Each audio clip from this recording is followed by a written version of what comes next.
Was there some frustration when Perfetti got hit and Sandberg stepped up and there's a whole bunch of penalties in the second? Yeah, I mean, you don't want to take penalties. You don't want to be on the PK. No team wants to be on the PK. I mean, we obviously thought that hit was not necessary, but they may. I don't know why there wasn't a penalty on that play, but again, it doesn't change anything now. It almost seemed like the second period was maybe a flat start even before that stuff happened. Was that how it felt on the ice, or what happened there? Yeah, for sure. I mean, the way we played in the first, we didn't play the same way in the second. They came out better than we did. That's why we lost the game. What was the message there after the second period? Well, we needed to get back to how we played in the first, and we weren't able to really do that. There was a lot of east-west plays and not as much. We were ripping that puck down for icing, all of us, and that's not how you're going to get back into the game. There's been a couple of these games where there are periods of 2, 3, 4, 5 shots. What's the best way to get past some of this, the minimal output? I don't understand that question. A couple of periods, a couple of games this season in which there have only been a couple shots for the Jets. Okay. What can be done to kind of get away from the lack of production offensively? Shoot more. It's pretty simple. Yeah. Was there an emotional letdown when Gabe left the game, Nick?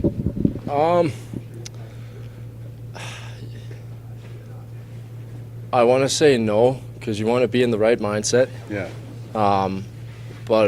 But every time a teammate goes down, it sucks. And Gabe is a guy that has been through a lot, and I know exactly how that feels. So it's tough for him right now. I don't know what exactly is happening, but obviously I hope the best, and it obviously sucks for us because I think he's proven what he can do for us. Nikolai, what is it about the Kings' style that makes it challenging to play against when they get the lead? I mean, it's not only when they have the lead. They're a really good team. They play with a lot of speed. They got a lot of skill. So I think we played better. We played better in the first period. Played more direct, more to the net shots, and they kept doing that, and we didn't. Thank you. Thanks, Nick. You got it.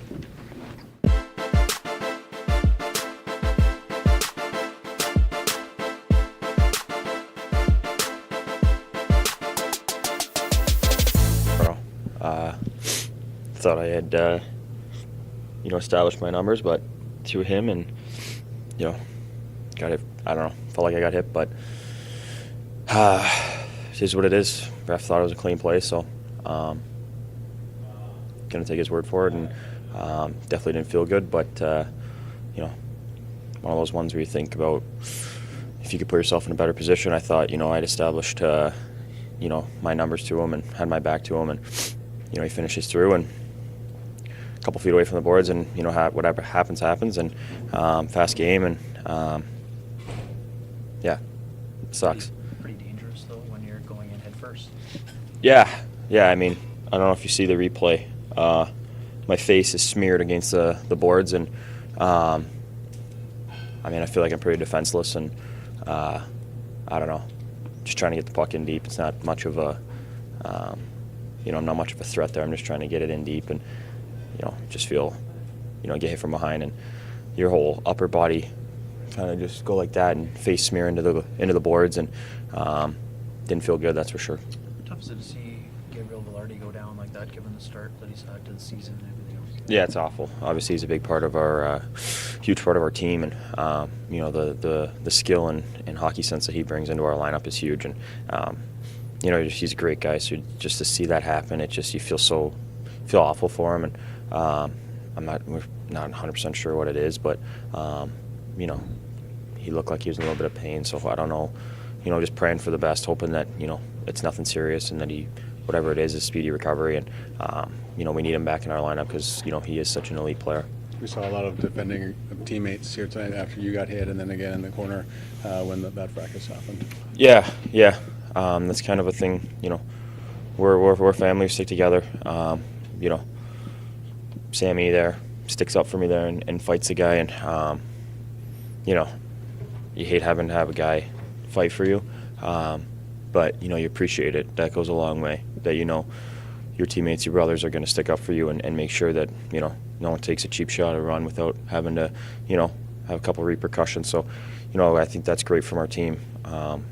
There's a lot of guys in here that are willing to step up for one another, and it just shows how tight we are, and just really appreciate when guys do that. How'd you feel as the game kind of got away from you guys in the second? Yeah, I thought we had a great start to the game. Great first period. We really took it to them, and I think then we started just forcing plays a little bit more in the second. And I thought we had a lot of really good chances in the first, and nothing kind of went in. So I think maybe we pressed a little bit, tried to force a couple things at the blue line, and they just stuck to their game. I think they came in a little flat in the first, and then they had a good bounce back in the start of the second. And they're a fast team, they're a skilled team. They're going to work hard and use their skill. And they got a couple lucky bounces, I think, on a couple of those goals. I mean, is what it is. Like, they stuck to their game. I think we drifted a little bit from ours. I think if we just played like we did in the first for all three periods, we're a really good hockey team like that. So just gotta figure that out, and just play a 60-minute game, and it's just frustrating not being able to do that and seeing them fly around the ice. Okay, guys. Thanks. That's cool.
About Gabriel Velarde, Lower body, be reevaluated in the morning. any concern it could be long-term, like based on the way he went down, or It's find out in the morning. how do you think the game got away from your team in the second after a strong start? Yeah, we missed too many chances in the first when we played really well in the first. They played really well in the second, but we made it too easy for them in the second. The things that we were doing so well in the first in terms of competing in our zone and puck, managing the puck going through the neutral zone, which we knew we did such a good job in the first. In the second, we got stubborn and tried to make plays that weren't there and kept turning the puck over. And we just, so you take those two areas and made it too easy for them to play. What was your assessment on the hit on Perfetti, and what explanation did you get from the men in Didn't stripes? get an explanation, and it looks to me like it looks to me like the guy's coming. He does let up a little bit, but he's still going. Cole's still going face first into the board. So how they, that's, they're not going to call it. They don't call it. They don't call it. There's just absolutely nothing we can do, and an explanation means nothing if they don't call it. From that point, further into the second period, it looked like things just got more heated. So did they lose control of that game? I wouldn't say that. I mean, you got, they're competitive and emotions get a little high sometimes, and yeah. And then coming out of the situation in the corner where I think you guys get 2 minors, they get 2 minors, I thought you'd gone offside. Why does it get pulled back to your end? It was an icing. Oh, pardon me. And then some of the guys said that, the second period began a little bit flat. Never was able to quite get back to that game. So what stopped Well, we that? did a couple of shifts. The last shift we had in the second period was really good. We finally did what we were doing in the first. We spent time in their zone, but we didn't generate anything from it. But you're going into that third period saying, okay, just pick up where that last shift was really good. And it's unfortunate we coughed that puck up behind the net and gave up that third goal. And last one for me is just, you started with the three former Kings to start the game. Classy nod, I think, but what went into that decision? Pardon me? I think it was a classy nod to start those 3 former Kings against your old team. You all want to start against your old team, so. Rick, how do you feel that Rasmus Kupari responded to the added responsibilities the power play won, and with more ice time? Again, he's a young player that we're giving him more responsibilities like that, and so he handled it fine. He did. We're going to need him on right wing, need him at center tonight. He handled all that well. These are the things that help him grow, get him more experience. That'll help him grow. I know you said the team started taking chances or trying to force plays, but Gabe Velarde, the loss of him, do you think it played a role in what happened thereafter? No, find solutions. We don't make excuses. So Vladdy stepped in there and played really well on that line. Do you miss Gabe? Absolutely, you miss Gabe. It goes without saying. He's our top guy, and he's a huge part of the power play. But the injuries happen. You move on. What are you seeing from Connor Hellebuyck in his first 3 games? I don't blame Helly. I mean, we've got to give him some run support early. We didn't. The other games that the last game we won, we did. We didn't get there. We should have had a couple of goals. We should have come out of that first period like 2-1 or something like that. And not to score was, that kind of hurt us a little bit. Thanks.